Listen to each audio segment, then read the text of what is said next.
Am I the a-hole for telling my acquaintance she should improve herself or lower her standards if she wants to find a man? I have an acquaintance, Lola, 26 female, who is single and has been looking for a partner for a long time. She's only 26. How long was she looking? What? She's on every dating app and wears a white whenever we go out to manifest a husband.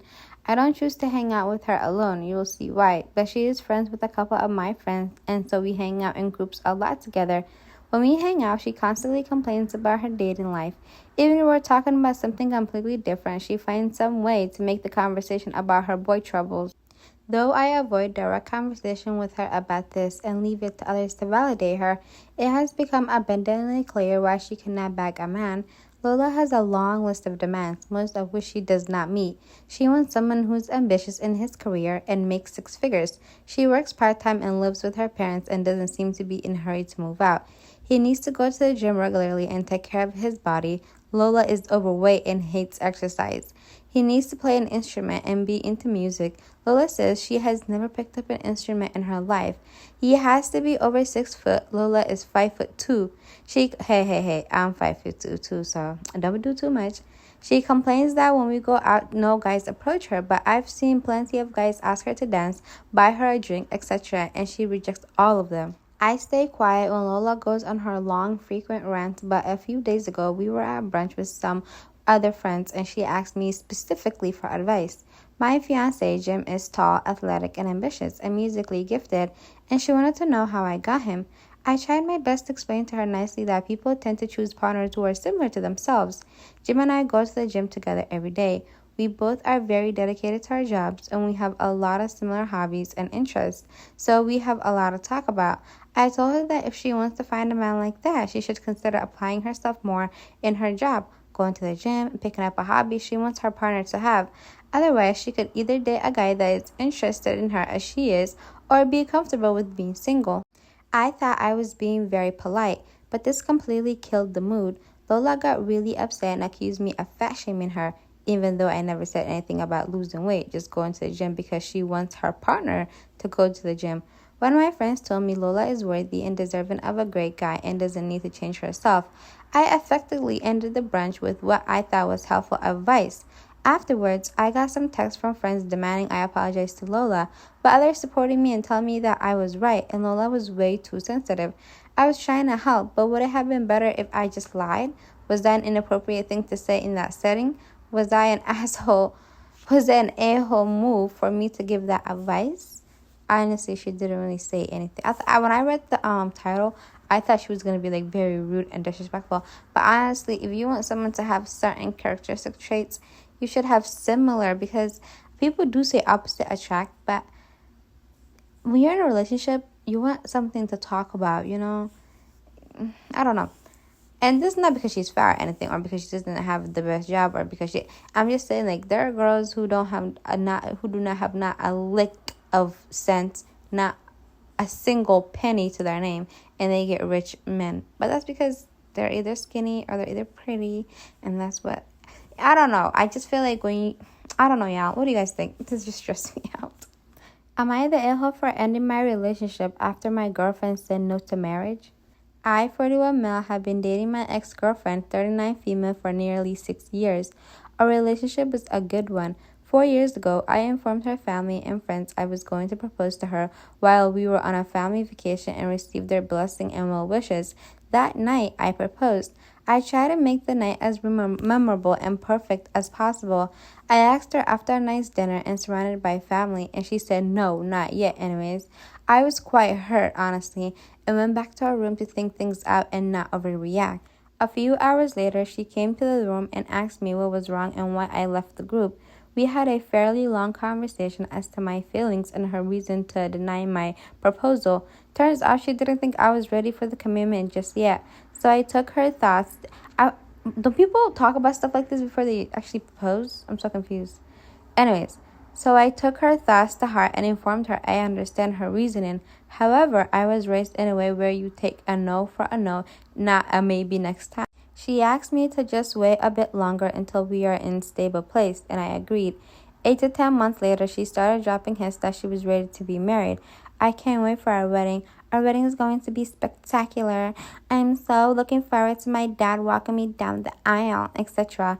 In a little over a year since my first proposal, I decided to propose again, this time just us together after a wonderful date night.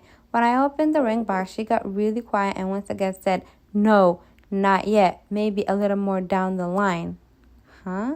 After the second refusal, I fell out of love with her. It sounds cold, but it was the truth.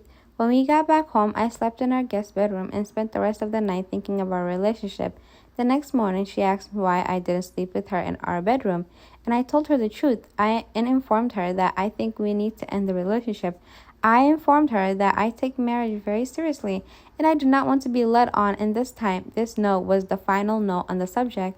I gave her a month to find a new place to live, and since then I have been receiving texts and emails from her friends and family informing me I am heartless bastard and trying to get me to give her more time and not to be a callous a-hole.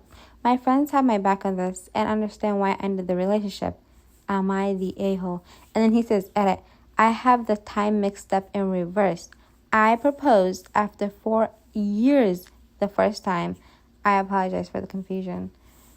I mean, I don't think she wants to marry the guy. So I feel like the first time they didn't talk about marriage and he was just to propose out of nowhere, it would be like valid for her to be like, oh, you know, like we're not ready yet. We just need a little bit more time to continue each other, blah, blah, blah, blah. But the second time, she's talking about, oh, I can't wait for a wedding. I can't wait for X, Y, and Z. He proposed and she says no. At some point, like, how long do you need to be together to get married? In my culture, in my religion, there are people who don't even meet. The first time they meet is the day of their wedding. So, yeah. Am I the a-hole for suing my cousin for $6,000 to pay for my hearing aids after he threw me in the pool? My family is all on my cousin's side for this issue, and I wanted some outside judgment. My cousin, 25 male, has always been the golden child of our generation. He's funny, good-looking, and outgoing, not to mention a boy amongst girls. He's always loved to mess around and play pranks. For the record, I really dislike this cousin. I think he's irresponsible, childish, and annoying. I've had hearing problems for years. I recently got a hearing aid that cost $6,000. I think she means 6,000 pair of hearing aids. That's a lot of money. Anyways, recently at my grandmother's birthday party, we were all eating and drinking on the back porch. My grandmother has a pool. My cousin decided he was going to throw me in the pool because it would be funny to ruin my hair that I just got done that day. I repeatedly told him to stop and put me down in a very, very serious and not playful at all tone. He threw me in the pool and my hearing aids were ruined. Afterwards, when I told him what happened, he basically said, whoops, didn't know you had hearing aids now. When I told him the cost of them and that he would have to replace them, he freaked out and said no way. My family didn't want me to make him pay for them because I significantly out-earned him and also everyone else in the family. He was in college at the time, barely making ends meet in a call center job. His girlfriend and him have a baby and they live in a one-bedroom apartment. He refused to pay, so I took him to court. I won. He refused to make the payments after, so I took him back to court and his wages are now being garnished for the maximum amount, which is 20% of his total wages. It pushed him over the edge of what he could afford, so he's had to work extra and drop out of college to be able to pay their rent. Damn, she really does not like him. My family is absolutely fuming at me. I think he made one bad choice after the other, and he has never given a sincere apology during this whole ordeal. Had he gave a real apology after the incident and asked if he could wait till he finished school to pay me back, I would have been fine with it. But the entitled little prick is digging his feet in every move. Am I the a-hole? The only reason I could see me maybe being the a-hole is because it's affecting his child and girlfriend. I mean, he should just apologize. I feel like sometimes some people have such big egos and prides that their ego and their pride will be the death of them. If you did something wrong, if you genuinely didn't mean it, I am so sorry from the bottom of my heart. I did not mean to do that. I didn't know. Well, he didn't mean to throw her. I just meant to ruin your hair. I didn't know that you had these expensive hearing aids. I am genuinely sorry, and I will pay you back as best as I could. Can you please forgive me? It's so simple. Like, some people just have such big egos. It's crazy. But yeah, she clearly doesn't like him. This is gonna be a lesson for his dad because I hate when people do too much.